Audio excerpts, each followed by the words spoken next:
Amin. Haleluya. Silakan duduk Bapak Ibu Saudara. Puji Tuhan. Selamat malam. Shalom. Ruangan ini penuh dengan jemaat Tuhan. Karena itu saya perlu dengar shalom yang lebih dahsyat. Selamat malam, shalom. Tuhan Yesus baik, amin. Kasih tahu kanan kiri, Tuhan Yesus sangat baik. Kasih tahu sebelahnya lagi, dia teramat baik. Ya percaya dia baik, kasih tepuk tangan yang paling luar biasa. Yang paling dahsyat buat Tuhan. Selamat hari Pentakosta bagi setiap kita yang sudah hadir di ibadah Pentakosta ini. Dan saya percaya malam hari ini Roh Kudus tercurah atas kita. Dan Roh Kudus memenuhi setiap hati saudara. Sehingga kita akan melihat kita melakukan perkara yang besar bersama dengan Tuhan. Yang percaya katakan amin. Kita buka Alkitab kita bersama-sama pada hari Pentakosta ini. Tuhan memberikan pesan dari Yohanes pasal yang ke-14 ayat yang ke-16 sampai ayatnya yang ke-17. Saya mau kita baca bersama-sama. Saya mau kita baca dengan semangat. Karena inilah ayat dasar dari firman yang akan kita bahas pada malam hari ini. Saya akan baca ayat 16, saudara ayat 17 dengan semangat. Demikian firman Tuhan. Aku akan minta kepada Bapa dan ia akan memberikan kepadamu seorang penolong yang lain. Supaya ia menyertai kamu selama-lamanya. Ayat 17, yaitu apa? Kebenaran. Dunia tidak dapat menerima dia sebab dunia tidak melihat dia dan tidak mengenal dia. Tetapi apa saudara? Kamu mengenal dia sebab ia menyertai kamu. Dan akan diam di dalam kamu. Yang percaya sama-sama kita katakan. Di hari Pentakosta ini saya berikan judul dari khotbah saya. Yaitu penolong yang setia. Ulangin sama-sama dengan saya. Penolong yang setia. Saudara, setiap kita di ruangan ini yang percaya kepada Tuhan Yesus. Firman Tuhan berkata, Tuhan kirim penolong, Tuhan kirim Roh Kudus yang memenuhi setiap hati saudara dan saya. Amin saudara. Dan saya percaya malam hari ini, saat Roh Kudus ada di dalam kita, maka firman Tuhan juga berkata kita melakukan perkara yang luar biasa. Nah tapi banyak orang yang belum terlalu mengerti sebenarnya fungsi dari Roh Kudus. Bahkan ada beberapa jemaat yang datang kepada saya, Pastor Michael, Roh Kudus itu malaikat kah? Nah saya bilang bukan. Roh Kudus itu Allah itu sendiri. Dia adalah roh Allah yang ada di dalam setiap kita, tercurah bagi kita, sehingga setiap kita memiliki roh Allah di dalam diri kita. Yang setuju katakan amin. Sehingga firman Tuhan digenapi, yaitu dia di dalam saudara, dan saudara di dalam dia. Dan siapa yang memiliki Tuhan Yesus, yang memiliki Roh Kudus dalam hatinya, dia akan melakukan perkara-perkara yang dahsyat. Yang percaya kasih tepuk tangan yang paling meriah, tepuk tangan yang paling dahsyat buat Tuhan. Artinya setiap kita memiliki Roh Kudus dan kekuatan dan kuasa itu. Nah saudara, tetapi hari ini saya tertarik untuk kita melihat ayat 16. Tuhan arahkan kepada saya ke ayat 16. Dikatakan aku akan minta kepada Bapa dan ia akan memberikan kepadamu seorang penolong, baca sama-sama dengan saya, yang artinya apa? Kalau ada penolong yang lain, artinya ada penolong sebelumnya. Setuju dengan saya?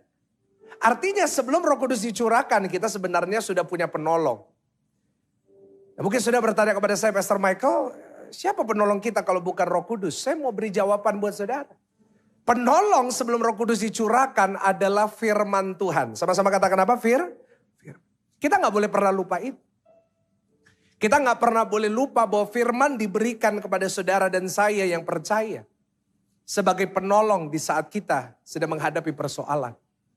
Setiap kita bisa membaca firman Tuhan. Setiap kita bisa dikuatkan lewat firman Tuhan. Kenapa di gereja ini? Kita selalu memberikan firman-firman yang menguatkan, firman-firman yang murni dari Alkitab. Karena saya percaya ada kuasa dalam firman Tuhan. Yang setuju katakan amin. Ada kuasa dalam firman Tuhan. Tapi ingat, penolong kita tidak hanya firman. Tapi ada penolong yang lain yang dikirim oleh Tuhan. Namanya siapa? Roh Kudus. Kenapa perlu penolong yang lain? Karena kalau kita bicara firman Tuhan, bukan hanya kita yang tahu firman Tuhan. Tapi setan juga tahu firman Tuhan. Setuju dengan saya? Setan juga hafal firman. Bahkan saya boleh katakan setan kadang-kadang lebih pintar tentang Alkitab daripada kita. Setan udah hidup ribuan tahun. Kita baru umur berapa? Ada kita paling tua di sini mungkin umur 85-90. Setan udah ribuan tahun. Setan udah hafal Alkitab sebelum saudara dan saya bisa baca. Dan kalau saya boleh tanya kepada saudara, gak usah dijawab. Berapa banyak dari kita yang hafal Alkitab? Mungkin gak banyak. Bahkan saya tanya, kira-kira berapa banyak dari saudara udah selesai Kejadian sampai Wahyu? Mulai diam saudara. Oh iya. Ada jemaat yang bilang, Pastor saya udah sampai Matius. Tapi mulainya dari Matius. Ada orang setiap awal tahun selalu bikin resolusi. Tahun ini aku selesaiin Alkitab. Hari pertama 1 Januari baca Kejadian 1. Maka roh Allah melayang-layang di atas permukaan air. Bulan Desember tetap roh Allah melayang-layang di atas permukaan air. Saya sebut ini Kristen melayang-layang saudara. Sorry ya kalau kita cuma firman, setan juga pakai firman. Bahkan kalau saudara dan saya membaca saat Yesus dicobai oleh iblis. Iblis pakai apa? Karena kalau kita hanya ada firman tanpa Roh Kudus. Firman bisa dipakai oleh iblis untuk menjatuhkan, menghakimi saudara. Membuat saudara merasa saudara jauh dari Tuhan. Tapi dikirim oleh Tuhan penolong yang kenapa perlu ditolong oleh Roh Kudus? Supaya Roh Kudus bisa menunjukkan saudara bahwa firman Tuhan mengatakan saudara ini anak-anak Allah yang dikasihi oleh Dia. Dan saudara punya masa depan yang penuh harapan dan damai sejahtera. Kasih tepuk tangan yang paling meriah buat Tuhan. Yes. Karena itu kita butuh penolong yang lain. Supaya apa saya catat? Supaya firman Tuhan dan Roh Kudus bekerja sama menolong kita. Sehingga pertolongan itu sempurna. Karena itu orang Kristen harus baca Alkitab. Tapi jangan lupa mengandalkan Roh Kudus dalam setiap hari. Karena itu hari ini nanti setelah saya khotbah. Setelah perjamuan suci saya akan mengadakan baptisan Roh Kudus. Saya akan doa supaya malam hari ini. Saudara pulang dibaptis Roh Kudus. Maka saya berdoa pulang dari tempat ini ada dari saudara mendapat bahasa roh oleh Tuhan. Tapi sebelum itu kita harus ingat. Ada penolong yang lain. Sebelum kita doa Roh Kudus membaptis kita. Kita harus belajar dulu firman. Hari ini saya mau tunjukkan kepada saudara firman Tuhan. Yang mengajarkan kita tentang Roh Kudus. Kenapa saya perlu sampaikan ini? Karena lewat pelayanan GSJS di tempat ini. Tahukah saudara kita sudah memenangkan banyak jiwa-jiwa baru yang sebelumnya belum percaya. Kasih tepuk tangan dulu buat Tuhan. Banyak jiwa-jiwa baru. Lewat YouTube kita, lewat ibadah-ibadah kita. Bahkan tadi di ibadah sebelumnya ada satu keluarga, mereka bukan dari Kristen. Mereka sebelumnya dari agama lain. Mereka datang, saya mau kenal Tuhan Yesus. Ada beberapa minta dibaptis. Karena itu banyak dari kita gak ngerti Roh Kudus gitu. Apa sih Pak Roh Kudus itu? Bahkan ada orang yang udah dari kecil baru lahir procot gitu. Tapi gak tahu Roh Kudus itu buat apa. Apa fungsinya buat kita orang percaya? Dan hari ini saya mau tunjukkan sama saudara. Dari 2 ayat yang sudah kita baca. Apa arti Roh Kudus bagi saudara dan saya? Apa fungsinya bagi saudara dan saya? Dan hari ini kita mau belajar dari 2 poin. Kita mau belajar dari title sebutan yang Tuhan Yesus sebut tentang Roh Kudus. Tentang rohnya yang ada di dalam kita. Apa yang dia berikan kepada kita. Yang pertama baca ayat 16. Yohanes 14 ayat 16. Dikatakan aku akan minta kepada Bapa. Dan ia akan memberikan kepadamu seorang, sama-sama baca apa? Penolong. Itu yang pertama. Roh Kudus bagi orang percaya, bagi saudara dan saya adalah penolong. Sebutkan sama-sama dengan saya apa? Penolong. Dalam bahasa aslinya, dalam bahasa Yunani, karena bahasa Alkitab Perjanjian Baru ditulis dalam Yunani, Perjanjian Lama dalam Ibrani. Karena orang pada zaman Yesus bicaranya, bahasanya adalah Yunani, disebut penolong ini Parakletos. Artinya apa? Dia adalah penolong yang dikirim oleh Tuhan bagi saudara dan saya yang percaya. Bahkan saya boleh sebut bahwa Roh Kudus adalah sebuah privilege bagi saudara dan saya. Sebuah apa saudara? Ada bank yang menawarkan privilege banking. Prioritas. Tahukah saudara bagi kita orang percaya, semua kita yang percaya Yesus. Kita punya privilege yaitu Roh Kudus. Yang diberikan oleh Tuhan kepada saudara. Untuk jadi penolong kita. Amin saudara. Kenapa dia disebut penolong? Karena manusia ini butuh ditolong. Setuju? Oh iya. Manusia ini sangat-sangat terbatas sekali. Saya kasih contoh paling gampang diri saya. Saya sadar bahwa saya ini terbatas. Saya butuh ditolong. Contoh paling sederhana. Kalau saya nggak pakai kacamata. Kalau saya tidak ditolong oleh ini. Saya nggak bisa lihat wajah saudara. Saya nggak bisa lihat PowerPoint. Bahkan saya nggak bisa baca note saya yang ada di iPad saya. Tanpa kacamata ini kalau khotbah, lihat notes harus seperti ini. Saudara bayangin kalau saya sepanjang khotbah kayak gini terus. Saudara pulang mungkin. Lihat, untuk melihat aja kita butuh ditolong. Untuk saya bisa khotbah, saya pun juga harus ditolong. Paling sederhana, perlu ditolong sama apa? Apa ini? Kalau nggak ada ini, saudara nggak bisa dengar suara saya. Coba kalau misalnya sepanjang ibadah saya kayak gini. Saudara di belakang bisa dengar saya? Oh bisa, karena istri saya bilang suara saya ini kayak beledek saudara, kayak itu baru. Istri saya tuh kalau ngomong, Koko, kamu ini ya, rasanya dulu waktu kecil, nelen mikrofon. Suaramu ini buantar, keras banget. Oke. Tapi saudara bayangin, kalau sepanjang ibadah saya ngomong kayak gini. Saudara nggak mungkin bisa dengar saya semua. Saudara nggak mungkin bisa dengan jelas dengar saya, terutama yang di belakang. Saya bahkan untuk khotbah aja perlu ditolong gitu. Lihat. Untuk saudara di rumah, berapa ribu saudara yang ikut sekarang. Untuk saudara bisa lihat saya perlu ditolong. Nggak bisa dengan sendirian, saya butuh kamera. Saya butuh yang megang kamera. Di belakang ada yang megang sound, ada yang megang mixer, ada engineer-nya. Butuh sekitar 6-7 orang untuk membuat orang bisa melihat saya. Sih? Kita butuh ditolong. Karena itu saya paling sebel kalau lihat orang sombong. Kenapa? Karena mereka lupa bahwa manusia itu Coba segol kanan kiri, kita ini terbatas. Harus ingat loh. Karena kalau enggak kita jadi sombong gitu. Baru bisa dikit sombong gitu kan. Kenapa kita butuh penolong? Karena kita ini butuh ditolong. Tapi ingat ya, dengerin baik-baik. Roh Kudus itu disebut penolong, bukan pembantu. Ulangin sama-sama, penolong bukan pembantu. Tapi ada orang Kristen kadang-kadang ngomong sama Tuhan kayak ngomong sama pembantu. Nggak sopan. Tuhan, pokoknya ya sampai tanggal 30 Tuhan nggak tolong. Nggak Tuhan-Tuhanan. Saya bingung ini Tuhan yang mana, manusia yang mana gitu. Bahkan ada yang bilang gini, Tuhan kalau Tuhan nggak bisa, Tuhan turun, saya naik. Ingat Tuhan itu penolong. Bukan pembantu. Kalau pembantu itu disuruh. 6, maksudnya inem. 6, bikinin kopi. Itu pembantu. Kalau penolong harus sopan. Yang setuju katakan amin. Coba saudara butuh sama bank. KPR.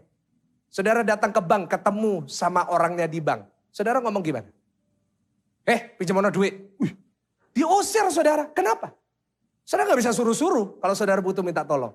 Saudara datang. Selamat pagi Pak. Tolong dibantu ya. Kenapa? Karena dia penolong kita. Begitu juga dengan Tuhan. Saya rasa orang Kristen perlu yang sopan sama Tuhan. Memang kita diberi penolong. Tapi dia bukan pembantu. Saudara, sebuah privilege buat setiap kita. Bahwa setiap kita tidak pandang bulu. Tidak pandang siapapun saudara. Kita semuanya diberikan privilege ini. Yaitu kalau kita punya Roh Kudus. Kalau kita minta tolong, maka Tuhan tolong. Dan kalau Tuhan tolong, dia jadikan kita lebih daripada pemenang. Kasih tepuk tangan yang paling meriah, tepuk tangan yang paling dahsyat. Yes. Kita punya privilege ini, kita harus gunakan. Kita bisa minta tolong kepada dia kapanpun, dimanapun. Saudara, setiap kali saya sedang siap-siap khotbah. Setiap kali saya mau tulis khotbah buat note saya. Hari Sabtu malam, saya selalu doa sama Roh Kudus. Roh Kudus, tolong saya. Saya nggak bisa. Dan kalau hari Minggu ada orang berkata, Pastor, khotbahnya Pastor kok pas sama saya. Pastor tahu yang saya alamin. Itu bukan karena saya, tapi semua karena Roh Kudus. Sekali lagi kasih tepuk tangan dulu buat Roh Kudus yang luar biasa. Yes. Bahkan gereja ini bisa ada. Itu karena pekerjaan Roh Kudus. Bukan karena saya, bukan karena worship leadernya, bukan karena gembalanya, bukan karena orang-orangnya. Tapi karena ada kuasa Roh Kudus yang bekerja di tempat ini. Wow, what a privilege gitu. Kita bisa minta tolong kepada dia kapanpun, dimanapun. Saudara, bukan hanya terbatas pertolongannya buat hamba Tuhan, buat saya persiapan khotbah. Tapi dalam setiap perkara yang saudara lakukan, saudara bisa libatkan dan minta tolong kepada Roh Kudus. Untuk saudara yang lagi bekerja gitu. Bapak-bapak yang lagi bekerja, ibu-ibu yang lagi bekerja. Mungkin hari ini saudara lagi stres, tertekan, mau nyerah gitu, karena bingung mau kerja apa. Saya rasakan itu dalam roh saya. Banyak jemaat datang sama saya, pastor saya gak kuat, saya gak tahu, saya mau nyerah gitu. Saya gak tahu mau ngapain lagi. Semuanya naik, mau kerja apa gak bisa. Ada ibu datang sama saya, pastor semua naik. Berambang naik. Saya bingung, berambang itu apa? Bawang. Bawang naik, minyak naik, semua naik. Bensin naik semua. Coba pastor jawab, apa yang gak pernah naik? Saya jawab, kolekte. Ada orang kolektenya dulu, sekarang, sampai selamanya. Seperti Yesus tidak berubah. Tapi ada orang yang lagi bingung, pastor saya harus kerja apa? Saya mau katakan, kalau saudara punya Roh Kudus, dia akan berikan saudara hikmat. Anak-anak muda mungkin lagi bingung hari-hari ini, pastor saya gak tahu apa yang harus saya lakukan. Lulus kuliah mau kerja apa? Tapi kalau ada Roh Kudus yang menolong setiap saudara, anak-anak muda, maka engkau akan melihat dia berikan engkau pintu-pintu yang terbuka buat masa depanmu. Kasih tepuk tangan buat Tuhan. Ada orang tua yang lagi bingung membesarkan anaknya. Gimana ya pastor? Karena kita lagi tinggal di generasi di mana anak-anak muda dibesarkan sama TikTok. Dibesarkan sama tren-tren yang ada. Tapi kalau saudara ditolong Roh Kudus, saudara minta tolong Roh Kudus, tolong aku mendidik anakku. Maka anak-anak saudara akan menjadi orang-orang yang hebat di masa depan. Saya lihat banyak anak-anak muda ya, saya suka ibadah yang terakhir ini, banyak anak-anak muda yang datang. Saya Sabtu besok khotbah di youth. Saya lihat anak-anak muda sekarang itu permasalahannya itu jodoh gitu. Tambah lama tambah susah cari jodoh. Bukan karena apa, kadang-kadang standarnya terlalu tinggi. Avanza gak mau. Ada satu bilang sama saya maunya tinggi, kurus, six pack, kaya, punya toko emas, anak tunggal, orang tuanya udah mau mati. Saya selalu bilang, kalau cari jodoh itu harus perhatikan 3B. Ulangin sama-sama apa 3? Apa 3B? Pertama berdoa, ulangin. Berdoa, Tuhan tolong berikan yang terbaik. Yang kedua berseru, apa? Tuhan tolong bantu saya. Yang paling penting yang ketiga berkaca. Karena kadang-kadang kita mintanya yang kaya, kurus, tinggi gitu kan. Terus kita gak pernah ngaca gitu. Nanti memang akhirnya dapat gitu. Eliminho gitu. Dapat gitu. Bagimu dia berkat yang terbesar. Tapi baginya kau tragedi terbesar dalam hidupnya. Ada yang tepuk tangan lagi. Tapi saya berdoa hari ini. Yang jomblo-jomblo nih kalau Roh Kudus tolong pasti diberikan jodoh. Yang amin itu jomblo atau anaknya lagi jomblo. Tapi dalam hal yang terkecil sekalipun. Ada kuasa dari tempat maha tinggi. Lewat Roh Kudus sanggup menolong saudara dan saya. Tepuk tangan dulu ya, paling luar biasa. Saudara, apa fungsinya penolong? Kenapa kita perlu penolong? Karena kita perlu Roh Kudus melakukan apa yang kita tidak bisa lakukan. What I cannot do, He will do for me. Contohnya seperti saya, sederhana saja. Saya khotbah, ada kamera, ada sound, ada lighting. Saya bisa ngelakuin semua. Saya bisa megang kamera, saya bisa megang sound, saya bisa megang semuanya. Tapi saya nggak bisa melakukan itu sendiri. Setuju dengan saya? Saya butuh penolong. Saya butuh 6, 7, 8 orang penolong. Saya bisa asyir. Tapi saya nggak bisa ngelakuin itu sendiri. Saya butuh orang-orang hebat. Orang-orang baik yang membantu saya. Itulah Roh Kudus. Karena itu Parakletos juga artinya penghibur. Ulangin apa? Kenapa? Karena manusia nggak bisa menghibur dirinya sendiri. Banyak dari kita sakit hati, banyak dari kita terluka. Tetapi kita dikirim penolong apa yang kita gak bisa lakuin sendiri. Nanti Roh Kudus yang turun dan membantu dan menghibur saudara. Yang setuju katakan amin. Yang kedua, di ayat 17. Tuhan Yesus berkata Roh Kudus bukan hanya penolong, tapi dia roh kebenaran. Ulangin sama-sama apa? Roh kebenaran. Artinya dialah pribadi yang membawa saudara kepada kebenaran. Dialah yang membawa saudara percaya sama Tuhan Yesus. Roh Kuduslah yang membantu saudara bisa percaya akan pengorbanannya di atas kayu salib. Saya ingin katakan kepada setiap saudara, kita semuanya ini orang-orang pilihan Tuhan. Amin. Kita dipilih sama Tuhan. Saudara ada di sini bukan karena saudara yang pilih Tuhan. Tapi saudara ada di sini karena Tuhan yang memilih saudara semuanya. Saya gak percaya sama kebetulan. Kalau saudara sampai duduk di kursi-kursi ini, saudara lihat saya bukan kebetulan. Artinya saudara orang-orang yang dipilih sama Tuhan. Tetapi ingat baik-baik. Ini semua gak bisa terjadi kalau gak ada Roh Kudus. Saudara bisa percaya Yesus, itu pekerjaan Roh Kudus juga. Dan Roh Kuduslah yang memberikan kita sebuah iman yang kuat untuk percaya bahwa dosa-dosa kita sudah diampuni. Dan saat saya mati nanti, saya pasti masuk surga. Kasih tepuk tangan lagi buat Roh Kudus yang luar biasa. Yes, dia membawa kita kepada itu. Oke, saya mau tutup khotbah ini. Saya sudah menjelaskan apa fungsi Roh Kudus bagi orang percaya. Hari ini saya mau tunjukkan kepada saudara, apa tandanya orang yang penuh dengan Roh Kudus. Sebagai penutup kita mau belajar dari seorang tokoh. Dari Kisah Para Rasul pasal yang ke-9. Ayat yang ke-10. Sampai ayatnya yang ke-18. Karena cukup panjang saya akan bacakan buat saudara. Kisah 9 ayat yang ke-10. Jadi kita tahu fungsinya, kita tahu diberikan kepada kita. Tapi gimana kita bisa tahu kalau kita ini udah dipenuhi Roh Kudus atau belum. Ya, jadi ayo kita belajar sama-sama dari Saulus. Demikian firman Tuhan. Di Damsyik ada seorang murid Tuhan bernama Ananias. Firman Tuhan kepadanya dalam suatu penglihatan. Ananias, jawabnya, ini aku Tuhan. Firman Tuhan, mari pergilah ke jalan yang bernama Jalan Lurus. Dan carilah di rumah Yudas seorang dari Tarsus yang bernama Saulus. Ia sekarang berdoa. Dalam sebuah penglihatan ia melihat bahwa seorang yang bernama Ananias masuk ke dalam dan menumpangkan tangannya ke atasnya. Supaya ia dapat melihat lagi. Jawab Ananias, Tuhan, dari banyak orang telah kudengar tentang orang itu, maksudnya Saulus. Betapa banyaknya kejahatan yang dilakukan terhadap orang-orang kudusmu di Yerusalem. Dan ia datang kemari dengan kuasa penuh dari imam-imam kepala untuk menangkap semua orang yang memanggil namamu.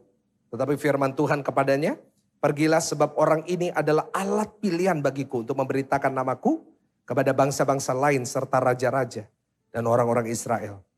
Aku sendiri akan menunjukkan kepadanya betapa banyak penderitaan yang harus ia tanggung oleh karena namaku. Lalu pergilah Ananias ke situ dan masuklah ke rumah itu. Ia menumpangkan tangannya ke atas Saulus, katanya, Saulus saudaraku, Tuhan Yesus yang telah menampakkan diri kepadamu di jalan yang telah kau lalui, telah menyuruh aku kepadamu, supaya engkau dapat melihat lagi, sama-sama baca dengan saya, dan penuh dengan apa saudara? Roh Kudus. Dan seketika itu juga seolah-olah selaput gugur dari matanya. Sehingga ia dapat melihat lagi. Ia bangun lalu dibaptis. Kita akan belajar dari Saulus satu poin saja. Untuk mengakhiri firman Tuhan ini. Kita akan belajar dari Saulus yang dipenuhi oleh Roh Kudus. Kapan? Saat Ananias tumpang tangan atasnya dan dia menerima Roh Kudus. Kita mau belajar tandanya. Apa yang membuat kita bisa berkata bahwa kita penuh dengan Roh Kudus. Satu poin sederhana. Saya berharap ini bisa membantu saudara. Yang pertama dan yang terakhir. Apa tandanya kalau kita dipenuhi Roh Kudus? Yang pertama. Hidupnya menjadi lebih baik. Ulangin sama-sama dengan saya. 1, 2, 3. Hidupnya. Saya bisa membahas banyak tentang Roh Kudus karena waktu saya sekolah di Injili, S2 saya MTH. Saya ambil sekolah di Reform. Saya belajar banyak tentang Roh Kudus. Ada doktrin Roh Kudus. Ada buku yang tebal tentang Roh Kudus. Tetapi saya rasa bahwa saya diarahkan Tuhan untuk menyampaikan yang basic. Yang paling sederhana. Karena percuma kita bisa semua yang lain. Kita mengerti semua teori tetapi kita tidak melakukannya. Karena itu Apa tandanya orang yang dipenuhi Roh Kudus? Tampilin sekali lagi, baca sama-sama. 1, 2, 3, hidupnya. Siapa Saulus? Saulus ini orang yang sangat kejam. Saulus ini orang jahat. Jahat. Dia benci sama gereja. Dia membunuh orang-orang Kristen. Coba buka Kisah 9:1. Kisah 9 ayat yang pertama. Sementara itu berkobar-kobar hati Saulus untuk mengancam dan membunuh murid-murid Tuhan. Bayangin. Jahat sekali orang ini. Bahkan siapa Saulus? Saulus yang memberikan vonis, verdict. Kayak kemarin yang namanya hakim memberikan verdict dalam kasus Johnny Depp dan Amber Heard. Oh, saudara nggak tahu gitu-gitu ya? Taunya cuma Amsal, Mazmur, Sela gitu ya. Diberikan sama Saulus vonis. Stefanus dihukum mati. Pernah baca tentang Stefanus? Dia memberitakan Injil tapi dia dibunuh. Yang kasih keputusan Saulus. Jahat banget. Dia bakar orang-orang Kristen. Dia bunuh orang-orang Kristen. Bahkan dia membakar gereja-gereja. Ekstremis ini orang. Benci pekerjaan Tuhan. Benci sama gereja. Saya mau ingatkan ya. Ini tandanya orang yang gak penuh Roh Kudus. Apa? Orang yang benci gereja dan pekerjaan Tuhan. Orang yang gak suka sama gereja, gak suka sama pelayanan. Kerjaannya kalau ibadah bukan ibadah. Selalu cari kesalahan gereja. Bahkan ada tukang-tukang kritik yang suka masuk di gereja. Biasanya online. Hai. Mungkin saudara orang yang saya maksud. Saudara kalau nanti pulang ya, ketemu orang yang gak suka sama gereja gitu. Langsung sebut, Saulus kamu. Dia bingung, hah? Bukan aku Adsen. Enggak, Saulus. Suruh dengar khotbah ini. Tapi itulah. Orang yang gak penuh dengan Roh Kudus. Benci sama pekerjaan Tuhan. Benci sama gereja. Biasanya dilapisi dengan, wah dia ngomongnya bijak, dia ngomongnya baik. Itu gak penuh Roh Kudus. Seperti Saulus. Saulus memakai kata-kata benar. Aku sedang melakukan pekerjaan Tuhan, membakar gereja. Tapi dengar ya, orang-orang yang suka kritik, orang-orang yang suka menjelekkan. Kau gak ada Roh Kudus. You don't have the Holy Spirit within. Saulus gak punya Roh Kudus. Kejam. Jahat. Bakar gereja. Tetapi saat dia penuh dengan Roh Kudus, apa yang terjadi? Saulus diubah menjadi dan Paulus adalah rasul yang menulis 13 dari 27 kitab di Perjanjian Baru. Saudara, orang Kristen harus tahu, Alkitab kita isinya berapa buku? Hah? 7? Berapa? 66. Ini harus hafal semua. 66. Perjanjian Baru berapa? Perjanjian Lama berapa? Perjanjian Lama 39. Perjanjian Baru 27. Itu harus kita tahu. 27 Perjanjian Baru, 13 ditulis sama Paulus. Yang bakar gereja ini. Yang bobrok, yang jahat ini. Dia tulis 48,15% dari seluruh Perjanjian Baru. Keren gak? Keren gak? Dan titik perubahannya adalah di ayat 17 tadi. Tumpang tangan, Roh Kudus masuk, hidupnya berubah arah kepada yang lebih baik. Yang setuju sama-sama kita katakan amin. Pasti orang yang penuh Roh Kudus itu pasti berubah arah gitu. Lihat saya. Coba ya, bayangin. Di sini yang jahat, di sini yang baik. Bukan orangnya Pak, jangan marah ya Pak ya. Di sini yang buruk, baik. Orang yang tinggal di zaman ini, dengan adanya godaan, dengan adanya temptation, dosa tinggal satu klik, yang namanya selingkuh tinggal satu WA. Kita semuanya lagi ke arah sini. Dalam hidup kita semua mengarah kepada jalan yang buruk. Tetapi saat Roh Kudus ada di atas kita, kita dipenuhi Roh Kudus, apa yang terjadi? Berbalik arah. Saya mestinya mau moonwalk, tapi lagi gak bisa saudara. Tapi artinya adalah, kita yang semestinya berjalan menuju yang lebih buruk. Sekali lagi, berubah apa saudara? berubah haluan menuju kepada yang lebih baik. Itu orang yang penuh dengan Roh Kudus. Coba introspeksi diri kita. Pertanyaan besar bagi semua saudara yang dengar ini. Termasuk yang sedang bicara, termasuk saudara di balik layar ini. Apakah hidup kita sudah lebih baik? Itu. Hari ini tanggal berapa? 5 Juni 2022. Apakah hidup kita sudah lebih baik daripada 5 Juni 2021? Coba. Udah lebih baik belum? Apakah kita hari ini udah lebih sabar? Atau kita malah suka ngamuan? Ada di sini suka ngamuan? Oh enggak ada, ini mukanya pecinta damai semuanya. Udah lebih baik enggak tahun ini Pak? Atau istri Bapak tahun ini makin stres hadapin Bapak? Ada istri-istri bilang sama saya, Pastor, saya enggak kuat ngadepin suami keras kepala. Kepala batu dia itu. Saya bilang, Bu, lain kali kalau kepala batu enggak apa-apa, jangan marah. Siap malam digosok pelan-pelan, lama-lama jadi batu ake nanti Bu. Bu. Tahun ini lebih baik atau tahun ini suami lebih tertekan karena ibu? Anak-anak muda, udah lebih baik gak? Masih hidup dalam dosa itu atau tahun ini dosanya lebih banyak? Itu pertanyaan besar bagi setiap kita orang yang datang ke gereja. Termasuk saya, Pastor Michael. Apakah saya di ibadah ini lebih baik dari tahun lalu? Sifat saya, karakter saya waktu di rumah lebih baik gak? Kalau jawabannya adalah iya ya. Kok aku gak lebih baik? Tinjau ulang. Kita ini sebenarnya dipenuhi Roh Kudus atau enggak? Karena itu saya mau tutup khotbah ini. Pemain musik silakan naik.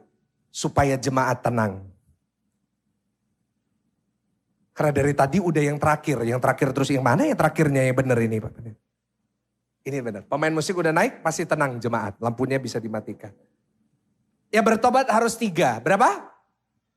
Gini, orang yang penuh dengan Roh Kudus pasti ada pertobatan. Coba segol kanan kiri, ayo bertobat. Ayo. Yang berani ngomongnya, ayo bertobat. 3 yang harus bertobat, yang harus berubah, yang harus lebih baik. Catat ini, yang pertama. Yang harus lebih baik, yang harus bertobat. Yang pertama, lidahnya. Atau mulutnya. Atau orang Jawa ngomongnya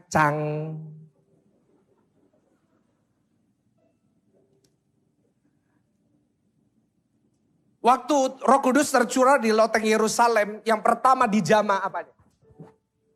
Bisa berbahasa baru. Nanti saya habis ini doain supaya saudara bisa bahasa roh. Yang pertama dijamah lidahnya, berubah lidahnya gitu. Kenapa? Karena manusia pertama kali jatuh dalam dosa, karena apa? Kadang-kadang kita ini suka jatuh karena lidah kita ya. Iya. Kita kadang-kadang kalau bohong gak perlu pikir gitu. Pak pulangnya kok lama? Iya meeting. Tapi jujur ya Pak, masa selalu meeting Pak?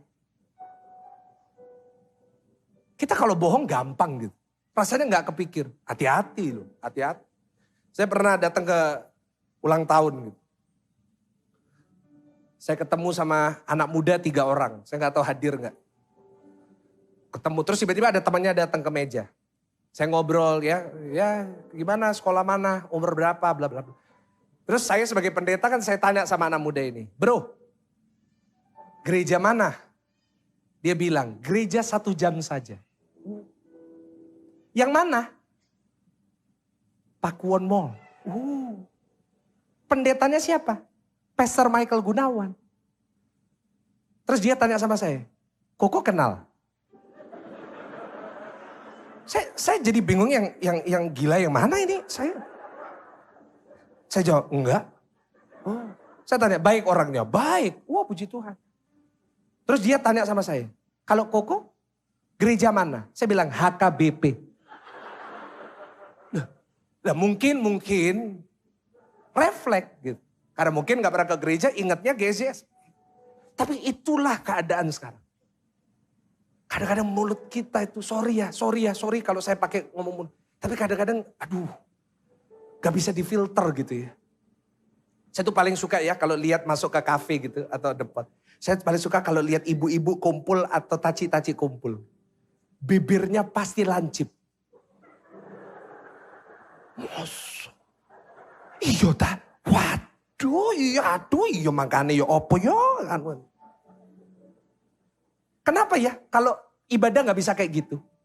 Kenapa kalau ibadah saya selalu lihat ada orang. Kenapa ya? Tapi kalau suruh gibah nomor 1.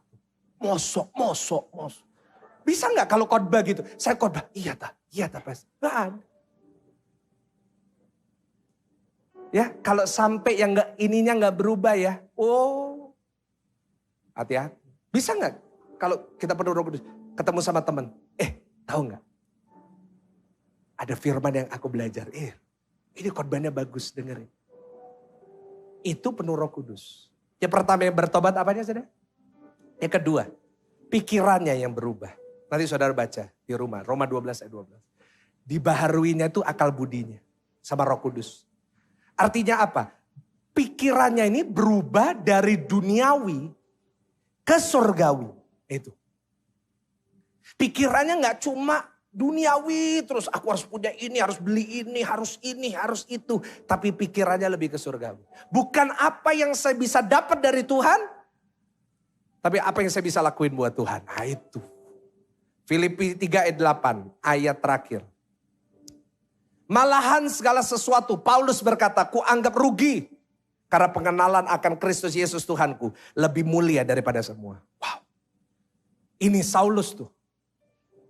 Dia bilang, semua itu rugi. Kalau aku gak punya Yesus, itu loh. Orang penuh Roh Kudus. Artinya apa? Yesus selalu jadi lebih terutama daripada yang lain. Yesus lebih terutama daripada kenyamanan kita. Yesus lebih terutama daripada pekerjaan dan hobi kita. Saya berdoa ya di tempat ini orang-orang penuh Roh Kudus. Tuhan Yesus selalu menjadi tempat pertama dalam hidupmu. Dan yang ketiga yang terakhir. Ini benar-benar terakhir. Apa yang berubah? Perbuatannya. Ulangin sama-sama dengan saya. Perbuatan. Dulu manusia yang lama kita. Yang kita tidak tahu kita gak boleh lakuin, kita lakuin. Tapi saat kita penuh Roh Kudus, kita jadi melakukan firman Tuhan. Yang setuju katakan amin. Perbuatannya masih lebih baik. Mungkin dulu suka balas dendam. Tapi sekarang lebih mengampuni. Aku lepasin pengampunan aja. Wah itu Roh Kudus. Mungkin dulu selalu menuntut maaf dari orang. Suami istri, diam-diaman. Dia kuat, saya lebih kuat. Biar dia yang minta maaf dulu, biar tahu rasa. Tapi orang yang penuh dengan Roh Kudus, dia bisa minta maaf duluan. Halo. Ini susah. Saya ngalamin. Saya dengan istri saya. Coba nanti boleh tanya sama istri saya, kalau gak percaya. Setiap kali saya bertengkar sama istri saya, iya pendeta juga bertengkar sama istri. Setiap kali saya bertengkar, tanya, yang minta maaf duluan selalu saya. Sama siapapun, saudara boleh tanya. Saya marah, emosi, saya duluan minta maaf, sorry saya emosi. Itu namanya perubahan. Meskipun saya pastor, gembalakan berapa puluh ribu jemaat.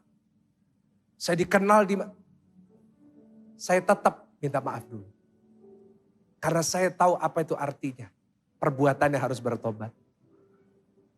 Bisa gak sih perbuatan kita berubah? Kita lebih gak suka emosi. Kita lebih lemah lembut. Lemah lembut bukan berarti melambai, hai gitu. No. Tapi artinya saudara lebih baik gitu. Lebih memaafkan, lebih sabar. Dan saya percaya saat Roh Kudus ada di dalam kita. Maka Roh Kudus yang memberikan kita kemampuan untuk berubah. Kasih tepuk tangan, makin berdiri bersama-sama. Makin berdiri bersama-sama. Saya tidak hanya ngomong ya. Tapi saya sendiri sudah ngalamin. Bagi mungkin ada yang kenal saya dulu. Keluarga saya dan teman-teman saya. Saya ini orangnya ini paling emosian. Waduh. Bahasa Surabaya itu ngegasepol. Itu saya. Saya terutama paling emosi kalau lagi nyetir. Oh di sini nggak ada ya? Wah semuanya pelan-pelan baik-baik gitu ya. Saya dulu paling emosi kalau lihat orang di depan, mobilnya pelan tapi di depan nggak ada orang. Saya pernah itu kejadian, mau ke gereja telat gitu, mau khotbah telat. Depan ini pelan, padahal depannya nggak ada orang. Saya bel, istri saya bilang, kok ojo suka ngebel terus, ngapain kamu suka ngebel? Saya bilang, rugi kalau nggak dipakai. Mobil Mazda warna putih. Waduh, cek pelan nih, cek pelan. Saya marah. Begitu dapat kesempatan, saya motong di depan. Saya berhenti supaya dia tahu rasa kalau... Saya lari ke belakang. Sampai depan gereja Wijaya Kusuma nomor 34. Saya turun. Nggak taunya Mazda putih itu berhenti di belakang saya.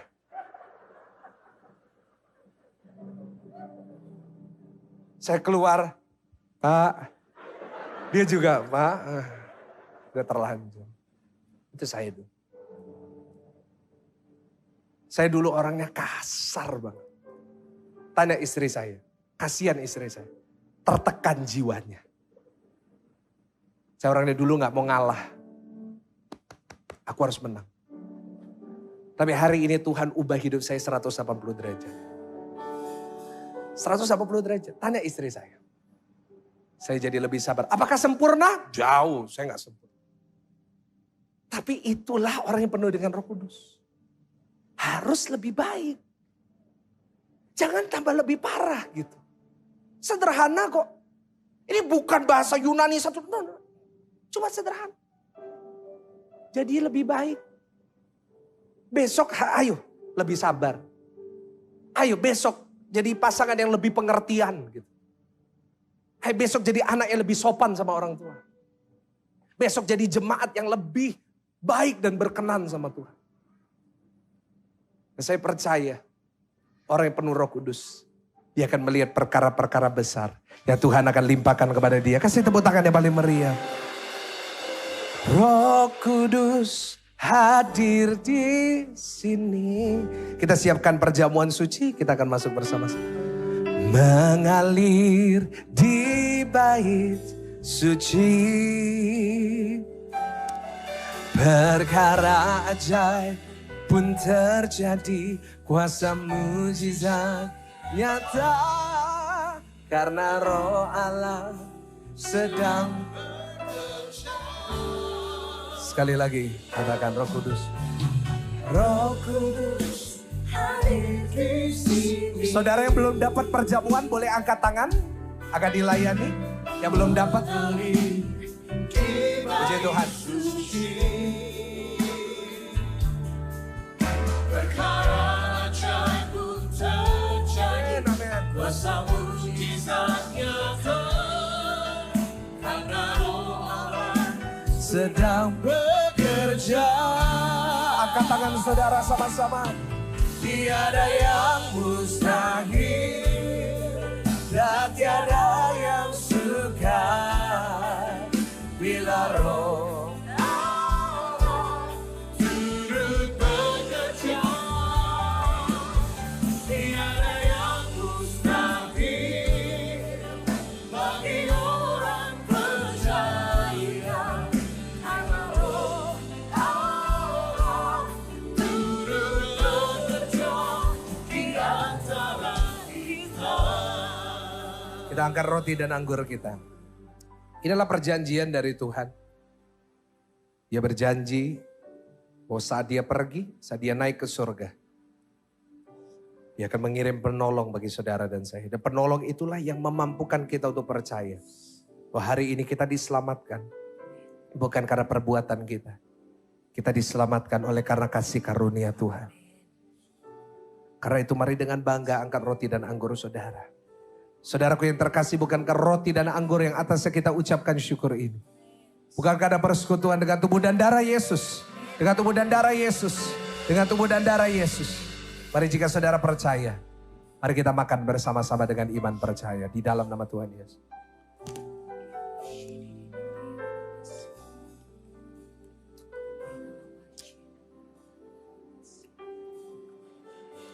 Kita minum bersama-sama dengan iman percaya di dalam nama Yesus.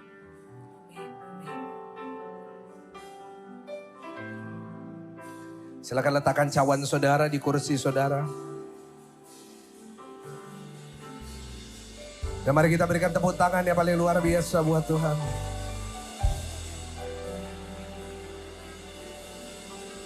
Semua pejamkan mata saudara masing-masing. Saya berdoa supaya Roh Kudus tercurah memenuhi setiap hati saudara. Saya tidak mau ada saudara yang dilewatkan Tuhan malam hari ini. Karena rugi sekali kalau saudara tidak memiliki Roh Kudus. Karena itu saya akan berdoa buat saudara. Dan malam hari ini saya berdoa. Saudara semua yang hadir dan di rumah. Saudara akan penuh dengan Roh Kudus. Saudara yang rindu Roh Kudus mengalir. Memenuhi saudara. Angkat kedua tangan saudara. Tinggi-tinggi di hadapan Tuhan. Saudara rindu dia memenuhi hidup saudara. Mengubahkan saudara. Angkat kedua tangan. Saya akan berdoa ya. Dan nanti saya akan hitung sampai ketiga. Dan nanti pada hitungan ketiga saya akan minta Roh Kudus memenuhi saudara. Jangan keraskan hati saudara. Gak bisa kalau hati saudara gak mau nerima. Semua pejamkan mata. Angkat tangan saudara lebih tinggi. Yang bisa bahasa roh, ayo kita bahasa roh bersama-sama. Jangan keraskan hati.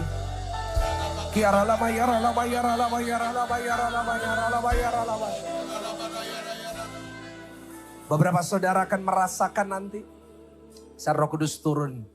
Saudara akan merasakan di dada saudara seperti panas. Ada dari saudara akan merasakan dia memeluk saudara.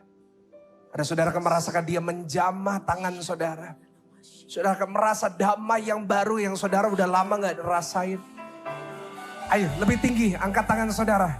Terima ya habis ini ya. Saya akan hitung sampai 3. Yang di atas bantu saya bahasa roh. Yang bisa bahasa roh. Bantu saya. Siap-siap saudara. Dia akan dicurahkan. Dia akan mengalir di tempat ini. Bekerja di antara kita. 1, 2, 3, terima. Mengalir Roh Kudus. Mengalir, jamah. Rasakan dia jamah saudara. Rasakan pelukan Tuhan. Rasakan damai yang baru. Beberapa dari saudara akan menerima bahasa-bahasa yang baru. Jangan ditahan.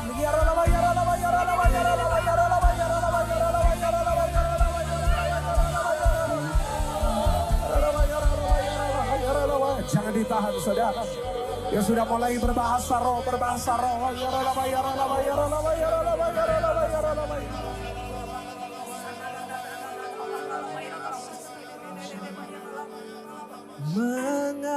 Mengalirlah kuasa Roh Kudus. Mengalirlah di tempat ini. Mengalir, oh Roh Kudus.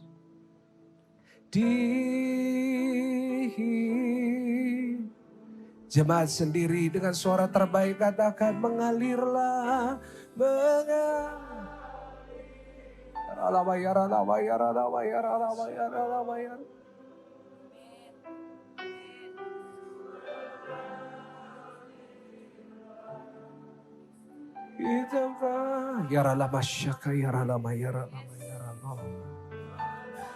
lirlah orang kudus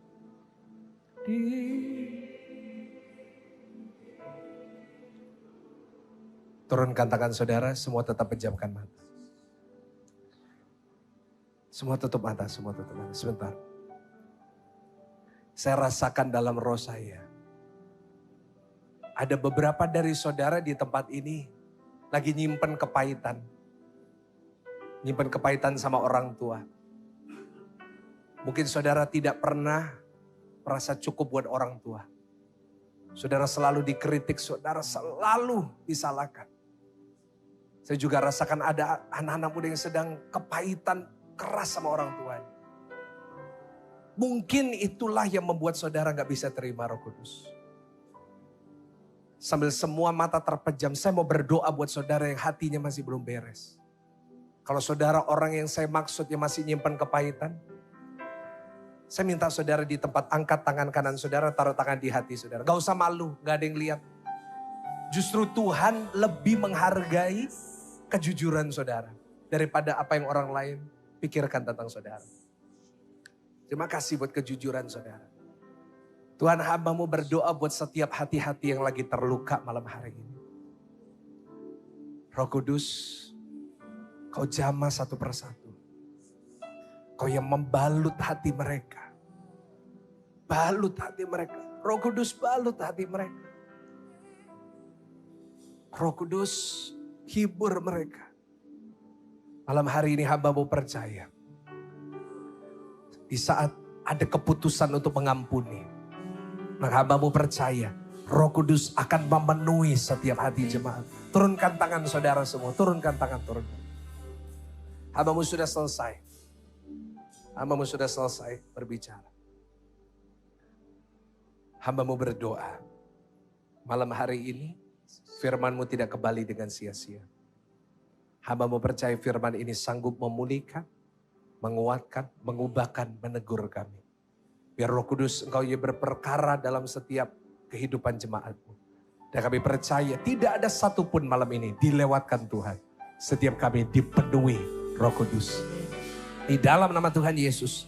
Mari jemaat Tuhan yang sudah diberkati sama-sama katakan amin. Kasih tepuk tangan yang paling meriah buat Tuhan. Silakan duduk Bapak Ibu Saudara.